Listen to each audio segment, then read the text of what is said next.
Good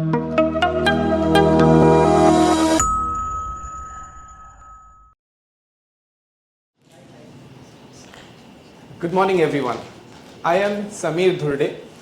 I am an astronomer, but I am also a person who likes to tell stories.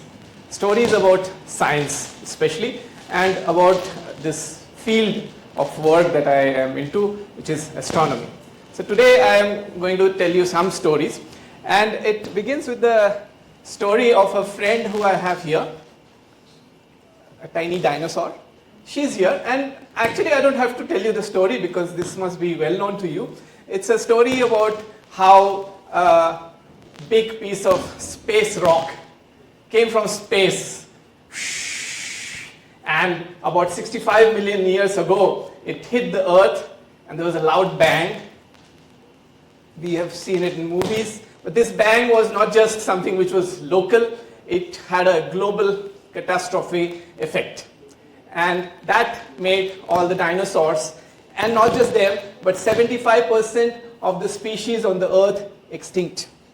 They're just gone. And this story is something which we have inferred from various scientific research. Now the dinosaur is gone, but this rock is real. What I have in my hand here is actually a space rock. This is a piece of rock which fell from the sky.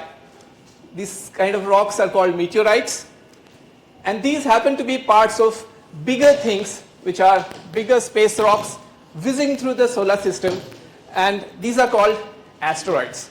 So today our story would be about asteroids, and we would like to find out whether they are troublemakers just like they caused for the dinosaurs, or are they also a treasure trove, and how we know about them. So the dinosaurs 65 million years ago is something of a story that we know of. But then do these occurrences happen often? Yes, they do. And in fact there are 190 noted places on the earth where we know that some or the other piece of an asteroid has fallen on the earth and has caused big explosions, the marks of which still remain on the earth. One of them being in India, in Lonar.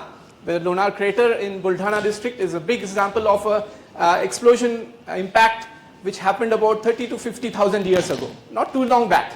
Of course humans were not there, but then these things keep happening, and if our Earth's atmosphere was not there to protect us, we would probably be looking like the surface of the moon. However, we are not always safe, and depending on the size of these rocks which enter the Earth's atmosphere, they would be able to either become a small rock like the one I just showed you, or they could remain very big until they reach the Earth's surface. In fact, one of the recent ones in the last century, a big explosion which happened was in Russia. At that time it was USSR, in Tunguska, and that is something which happened on June 30th, a date which is coming up very soon, and a date which is celebrated across the world as World Asteroid Day, to make us aware and to keep us remembering that there is this unknown threat, unexpected threat of asteroids which is out there in the sky, and we are too busy living our daily lives with small things affecting us so much, but these could just come at any time. This happened at a place which was not populated, not civilized at all. It was a jungle, but then for about 100 square kilometers the forests were completely flattened. Just imagine if that happened in a city. So do you think it was last century and it usually happens only once a century? Not so. This that earlier one was just an artist's picture. This is an actual footage of a big piece of an asteroid entering the Earth's atmosphere, and it did not actually hit the Earth's surface, but it broke up into pieces and it exploded in the Earth's upper atmosphere at a place called Chelyabinsk in Russia. And that explosion was not over a city, thankfully. It was over a frozen lake. But again, still, because of this incident, about a few hundred people got injuries, and a few thousand buildings were affected by it. Right? and it does not happen over a city. So therefore you can see what is the potential of an asteroid hit that could happen, and if we do not think of them, if you are not aware of them, then we could be looking at global catastrophe. So is the thing so bleak? Is the condition so bleak? Well, not always, because as I said, the Earth's atmosphere is a big layer which protects us from these space rocks coming in. When they come in because of shock processes and heating up, friction, etc., they tend to melt away. Okay? And this is a piece of the Chelyabinsk meteorite which did reach the Earth's surface. We gathered a few kilograms of this substance, and later when we realized that it was such a big thing, we started looking for the astronomical data from telescopes. Now astronomers are in a way the people who are looking out for you all the time with their telescopes in the sky. Of course, not all of them look out for asteroids, but many of them do, and we are keeping track of what is there in the sky. These asteroids could be of different sizes, of course. There's no dearth of big chunks of rocks, and these could be from several centimeters to meters to kilometers, okay, to something which is mountain-sized even. So these can be of three types. The rocks that we get, meteorites, could be carbonaceous, or they could be silicaceous, or they could be metallic. Okay. Now carbonaceous ones will have a lot of carbon in it. It would be something like coal, but not exactly it. Silicaceous ones would be the rocky ones. These are the most obvious and the most prevalent ones, and they are formed during the formation of the solar system.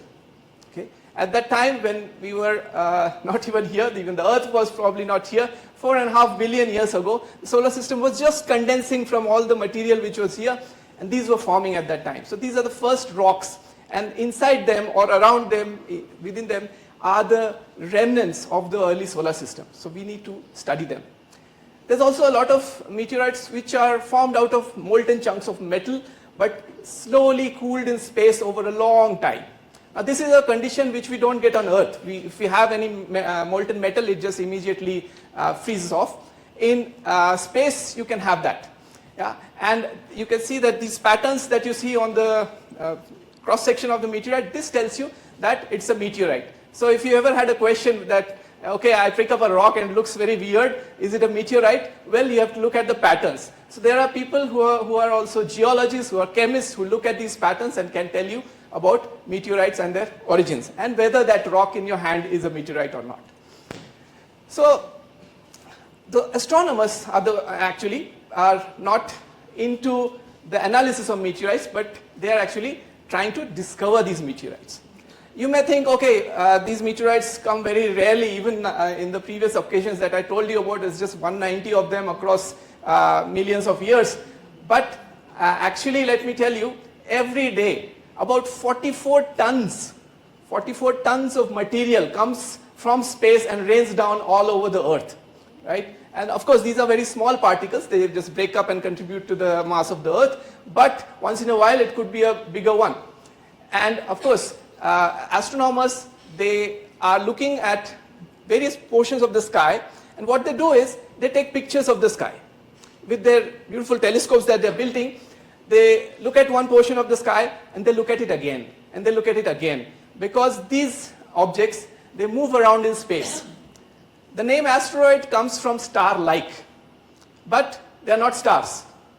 They are things which look like stars, but they have a much faster motion in the sky compared to other stars. So if you look at a position of an asteroid, it would be changing with respect to the other dots here, which are stars, right? So these are things which we are looking for. This is just one asteroid in one picture. And similarly, there are many asteroids waiting in the sky to be discovered. So, of course, one human being, one astronomer spending one night taking some pictures is not enough. So we are going for bigger and bigger and better, more advanced telescopes.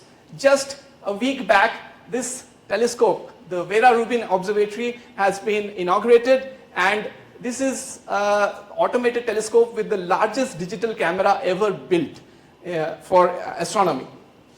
And this one has, within the period of 7 days, discovered more than 2,000 asteroids. 2,000 new asteroids. Suddenly, just imagine, I was just telling you there have been 190 occurrences, but those are things which we record after falling on the Earth. In the space, there are many, many asteroids. And this observatory is particularly a favorite of mine because several Indian astronomers are part of its planning and running. In fact, an amateur astronomer and a student of ours, Kshitija Kelkar, she has been responsible for running of the observatory as a technical person in that. She's from Pune. She was a student like you in one of the schools here. And we have several Indian astronomers who would be using this telescope, not just to find asteroids, but also to study the universe and supernovae and things like that. So, with that being online, we will be looking not just at things which could be coming to hit us, but we'll basically be looking and surveying the whole sky. Now, asteroids, as you may have heard of it, they originate mostly from a belt which is within the orbits of Mars and Jupiter. Okay? Although they are very tiny and they all together, put together, their mass is not enough to make another planet, which could be an alternative theory to why they exist there. But it's Jupiter's gravitational pull which keeps them from forming into another big solid body. However, that also causes other problems because they keep banging into each other. And these are pieces of rock. They bang into each other, they break up into smaller pieces. And that increases our problems.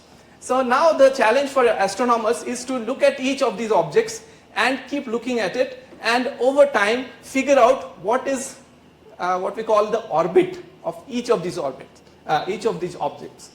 Now this is done nowadays with a lot of automation, but still astronomers are needed to identify and find out whether these objects are going to become something called near Earth objects. So if I really show you how crowded the environment around the Earth's orbit is, it would look something like this. And if this is even what I'm showing you is a slightly older data, right? So all of these dots that you see, these are small objects, asteroids orbiting around the sun, but they are very close to the Earth's orbit, right? So there is always a chance that one of them could intersect the path of the Earth, and not just intersect, it's fine. I'm crossing the road, a car is coming from that side, I just cross over and it passes by. That could be a condition. But both of them being together at the same time also is possible. And because astronomers are studying these objects, we are able to basically look at all the things, keep their orbits in track, and then find out whether this is going to happen or not. So, how big are these things? This is one of the, it's actually a comet, but it's a very rocky comet which was visited. But you can see by the size, it's about the size of a big city, right? And we also have another size range, so we can have things which are about kilometer size, things which are 400 meter size, but approximately an asteroid of 150 meter size is calculated that it can cause a city to easily get disintegrated if it comes and hits the Earth. Okay, so we are trying to look for all the objects beyond 150 meters in size and then try to build further sensitive instruments which can show us objects which are even smaller, because we need to track all of them. So that's a challenge for astronomers and for all of us who are into science to contribute to. Now this particular one called Apophis is very well known, and it's named after the god of death in Egypt. That's scary, but we didn't intend to do that. It's just named after that. And you'll notice that a date which is going to be very soon is calculated to be a date of its passing by the Earth, not hitting us. Don't worry. Yeah, it's going to pass by the Earth, and it's going to pass so close by the Earth that it will be at 1/10 the distance of the Moon, and it will be within the orbits of geostationary orbits, geostationary satellites, right? That's pretty close, but it's not enough to destroy the Earth or even come and get it close to the Earth. It's a near miss. However, there is a 600-meter circle in space, imaginary circle, through which if it passes, then the Earth's gravity can actually deflect it And not this time, but 7 years later, when it comes back, it could probably hit the Earth. So that hole is called a keyhole, is something we are going to keep track of, and we are excited to look at this asteroid in April 2029. So what are we doing? If we know of all these threats, what are we thinking of doing?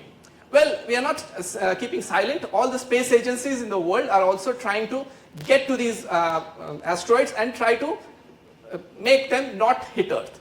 So what are the options? You might think, okay, let's just blow them up, just like we like blowing up people in wars. That's very bad. But the thing is that we cannot do that, because it will just break up the asteroid into smaller pieces which will keep continuing in that same path. Right? So instead of having one big piece falling at one place, we might have several other places being hit by smaller pieces. Right? So we don't want that to happen.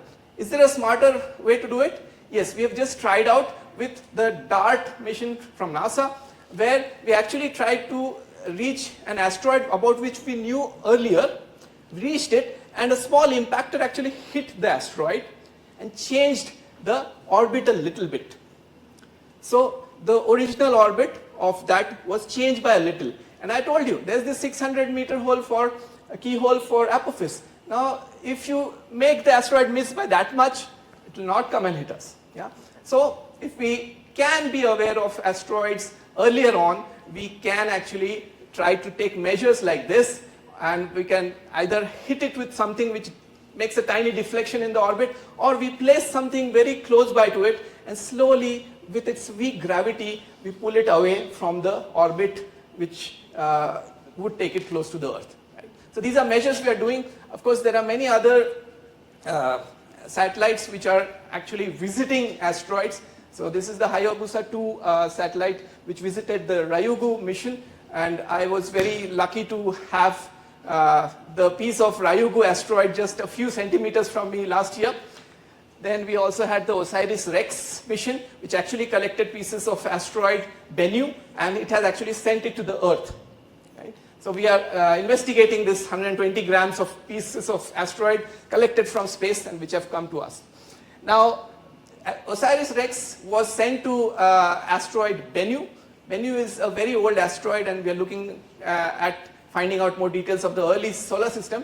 But we have also repurposed it so that now we can actually also use it to go to Apophis, which is coming up in 2029. Since the spacecraft is already there, we just repurpose it and it's going to study Apophis as well.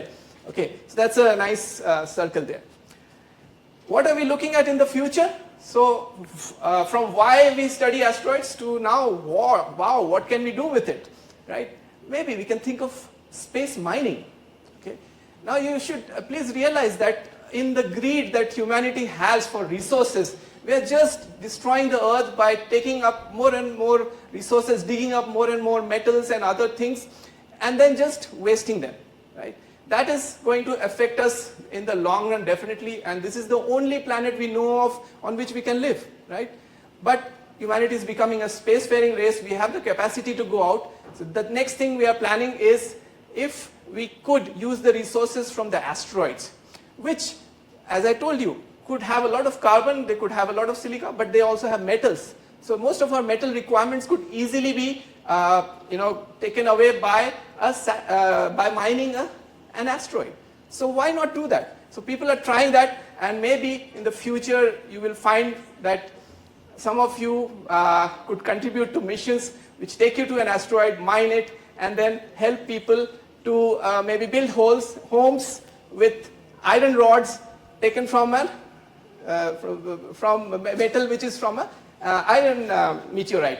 Or if you are going to space, if you're planning to go to Mars or visit Jupiter, your fuel could come from water from another asteroid which is in a very close by orbit. So those are the things which you could have happening in the future.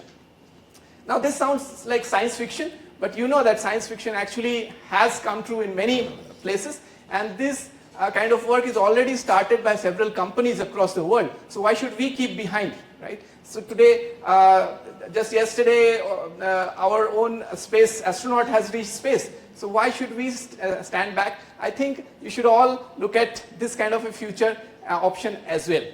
Now, talking about science fiction, if you're interested, there's a lovely series called The Expanse, which actually has gone beyond just thinking about can we mine it or not. It has actually figured out infrastructure on various objects in the asteroid belt and how people live there in low gravity, high speed kind of conditions, and they have a totally different society. So you can look at this.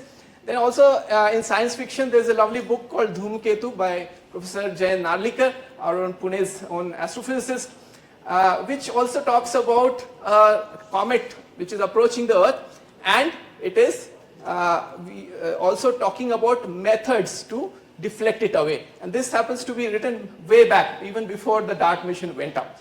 So these kinds of things are already there. You should take inspiration from them, and we are looking forward to a future where asteroids will not just be troublemakers, but they could also be treasure troves for humanity. Thank you.